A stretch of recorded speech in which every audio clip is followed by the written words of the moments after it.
وعلیکم السلام ورحمۃ اللہ۔ محترم نور الحق رضا بالا سور اڑیسہ سے یاد فرمایا، شکریہ۔ آپ نے سوال ارشاد فرمایا،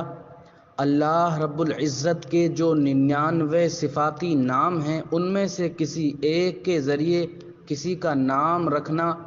یا پکارنا ہو تو اس سے پہلے عبد لگانا ضروری ہے،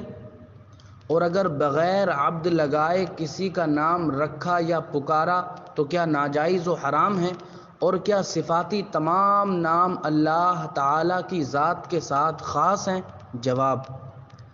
محترم، اللہ رب العزت کے اسماء میں لفظ اللہ علم ہے، اس کی ذات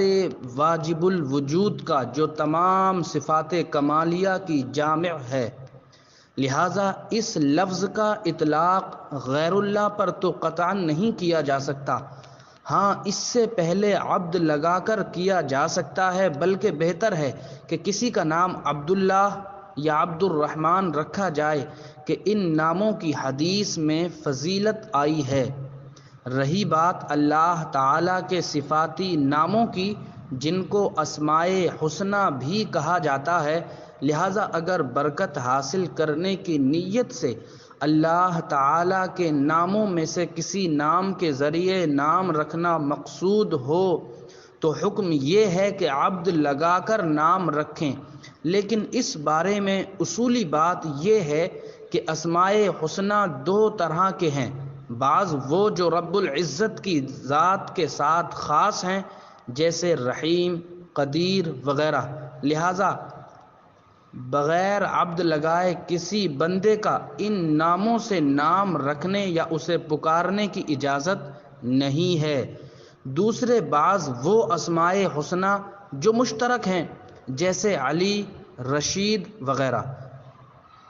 لیکن ایک بات یاد رہے، مشترک ہونے کا یہ مطلب ہرگز نہیں کہ جو معنی اللہ تعالیٰ کے حق میں مراد ہیں وہی بندے کے حق میں بھی مراد ہے، ایسا نہیں ہے، بلکہ اس لفظ سے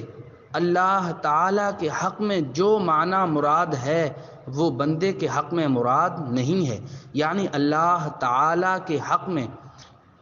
اس لفظ کا استعمال حقیقت ہے، جبکہ بندے کے حق میں مجاز ہے۔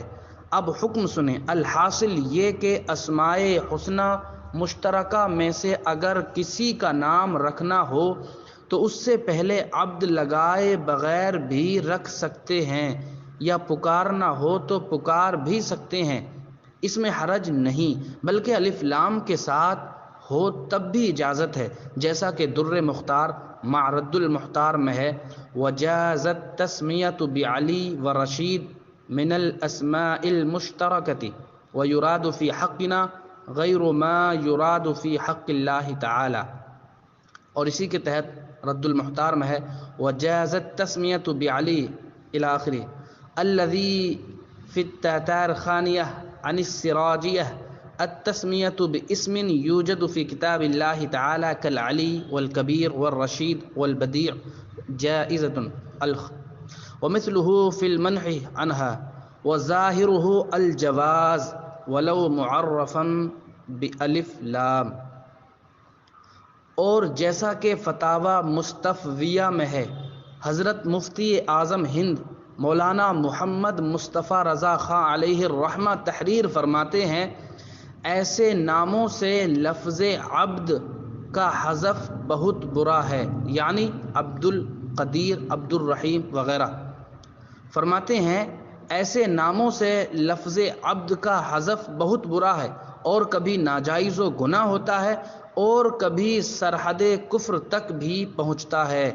قادر کا اطلاق تو غیر پر جائز ہے، اس صورت میں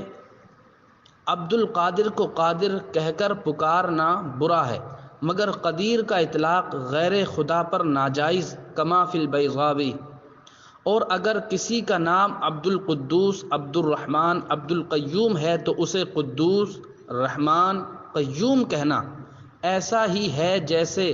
اسے کہ جس کا نام عبداللہ ہو اس کو اللہ کہنا بہت سخت بات ہے، والعیاذ باللہ تعالی۔ جس کا نام عبد القادر ہو اسے بھی عبد القادر ہی کہا جائے، جس کا نام عبد القدیر اسے عبد القدیر ہی کہنا ضروری ہے، عبد الرزاق کو عبد الرزاق، عبد المقتدر کو عبد المقتدر الی آخرہ۔ یہ ایک تفصیلی فتویٰ ہے، تو اس کا یہ ہم نے کچھ جز آپ کے سامنے پیش کیا۔ اور جیسا کہ بہار شریعت میں ہے، بعض اسماء الہیہ جن کا اطلاق غیر اللہ پر جائز ہے ان کے ساتھ نام رکھنا جائز ہے، جیسے علی، رشید، کبیر، بدیع، کیونکہ بندوں کے ناموں میں وہ معنی مراد نہیں ہے جن کا ارادہ اللہ تعالی پر اطلاق کرنے میں ہوتا ہے، اور ان ناموں میں الف و لام ملا کر بھی نام رکھنا جائز ہے، مثلا العلی، الرشید۔ ہاں اس زمانے میں چونکہ عوام میں ناموں کی تصغیر کرنے کا بکثرت رواج ہو گیا ہے، لہذا جہاں ایسا گمان ہو ایسے ناموں سے بچنا ہی مناسب ہے، خصوصاً جب کہ اسماء الہیہ کے ساتھ عبد کا لفظ ملا کر نام رکھا گیا، مثلا عبد الرحیم، عبد الکریم، عبد العزیز، کہ یہاں مضاف الیہ سے مراد اللہ تعالی ہے، اور ایسی صورت میں تصغیر اگر قصدن ہوتی تو معاذ اللہ یہ تصغیر کرنا کفر ہوتی، کیونکہ یہ اس شخص کی تصغیر نہیں بلکہ معبود برحق کی تصغیر ہے، مگر عوام اور ناوافقوں کا یہ مقصد یقیناً نہیں ہے، اس لیے وہ حکم نہیں دیا جائے گا بلکہ ان کو سمجھایا اور بتایا جائے، اور ایسے موقع پر ایسے نام ہی نہ رکھے جائیں جہاں یہ احتمال ہو کہ لوگ تصغیر کریں گے۔ امید ہے بات آپ کی سمجھ آ گئی ہوگی، باقی واللہ تعالی عالم۔